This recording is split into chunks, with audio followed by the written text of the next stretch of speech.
नमस्कार नमस्कार. आणि अतिशय वयाने माझ्यापेक्षा तुम्ही खूप छोटे आहात, पण मानाने फार मोठे आहात, त्यामुळे मी प्रणाम करते.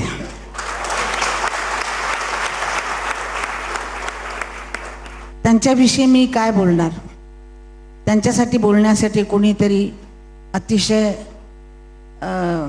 जाणकार माणूस पाहिजे की त्यांची गाणी म्हणजे काय. मला त्यांची गाणी आवडतात.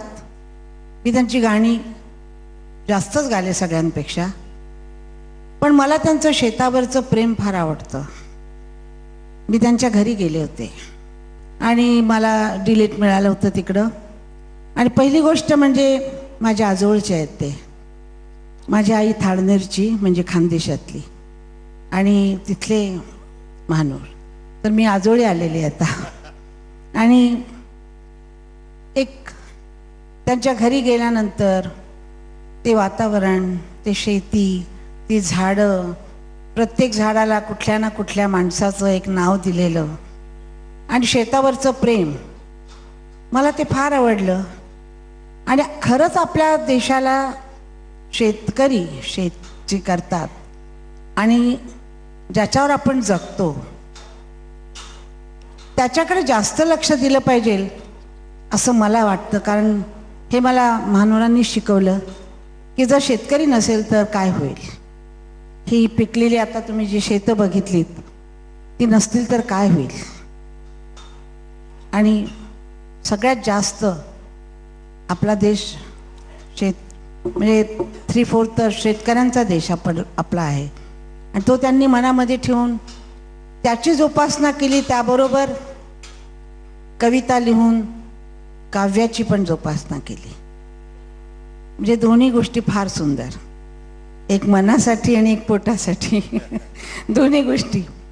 मी तुम्हाला काय सांगू, ते ज्यावेळेला आमच्या घरी येऊन बसायचे माझा भाऊ हृदय, कधी जब्बार आणि बहिणी आम्ही, आणि जेव्हा यांची बोलणी सुरू व्हायची, अर्थातच त्यांच्या बुद्धीपर्यंत आमची पोच नसल्यामुळं त्यांची बुद्धी फार मोठी, त्या दोघांच्या गोष्टी चालायच्या आणि आम्ही हातावर हात असं इथं हात ठेवून ऐकत बसायचे की किती थोर मंडळी आहे ती, किती बुद्धिमान मंडळी आहे ती. आम्ही गातो पण ही यांची बुद्धी किती थोर आहे, असाच आम्ही विचार करत बसायचो. आणि त्याच वेळेला ती गाणी एक एक करून होत होती. प्रत्येक गाण्यामध्ये काहीतरी जादू होती, काय मला सांगता येत नाही. आज किती वर्ष झाली जैत्रे जैतला? 35 वर्ष झाली. त्या 35 वर्षामध्ये ते गाणं अजून ताजं तसंच आहे, टवटवीत. कुठलंही गाणं, आज माझ्या घरचीच गोष्ट, मी माझ्या सुनेला सांगितलं की मी फंक्शनला चाललेले आहे. कुणाचं फंक्शन आहे म्हटलं? मटा. म्हणायला लागले अच्छा, पण कुणासाठी? म्हटलं महानोर म्हणून आहेत त्यांच्यासाठी. आजकालच्या मुली, तुम्हाला म्हणजे तुम्ही पण आजकालच्याच आहात, पण आजकालच्या मुलींना हे सगळं माहीत नसतं. तर ती म्हणाली कोण महानोर? मी अशी उभी राहिले तिच्याकडे बघत. म्हटलं महानोर कोटचे सांगू तुला? हां सांगा ना मला. एवढंच बोलले मी. मी रात टाकली, मी कात टाकली, मी रात टाकली, मी कात टाकली, मी मोडक्या संसाराची बैलाज टाकली, मी कात टाकली.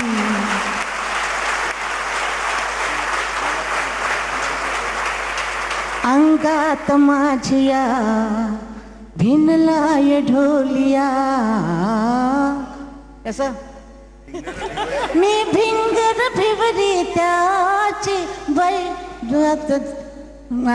मी भिंगर भिवरी बाई मालन झाली, मी रात टाकली, मी कात टाकली, मी रात टाकली, मी कात टाकली.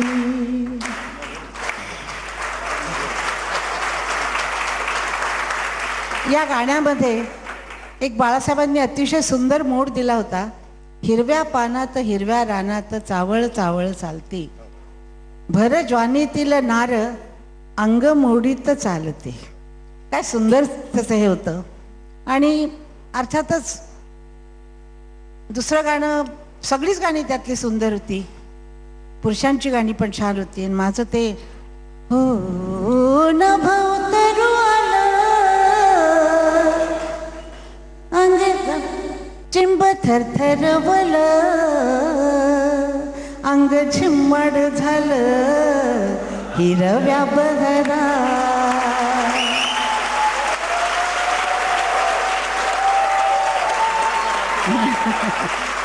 काय माहित का, ती गाणी मला पाठ करून यायला हवी होती जराशी, कारण बरेच वेळ जातो मध्ये शब्द विसरायला होतात. आणि आज माझा आवाज इतका बसलेला, म्हणजे मी बोलू शकेन का इतकं मला हे होतं. आम्ही आले ते तर पुढची मला लाईन म्हणायला सांगतात खूप अवघड आहे. पण मुलांना म्हणतो की कोणीतरी आलेलं आहे, बेटा जरा गा ना, तावळा ते म्हणून म्हणतो. तसं ऐनत्या वेळेला कुठलं म्हण म्हटलं की आठवतच नाही. आणि फार म्हणजे त्रास होतो त्या गोष्टी. हिरव्या पानात चावळ चावळ चालती, भर ज्वानीतील नार अंग मोडीत चालते. हिरव्या पानात पानात ग मी रात.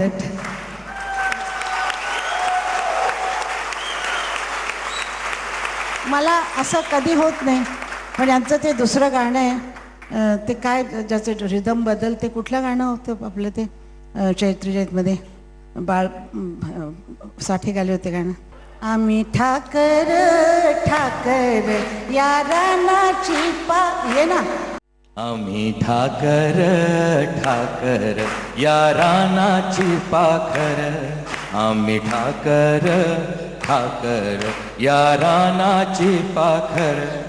आम्ही ठाकर ठाकर ठाकर या रानाची पाखर पाखर. आम्ही ठाकर ठाकर ठाकर या रानाची पाखर पाखर.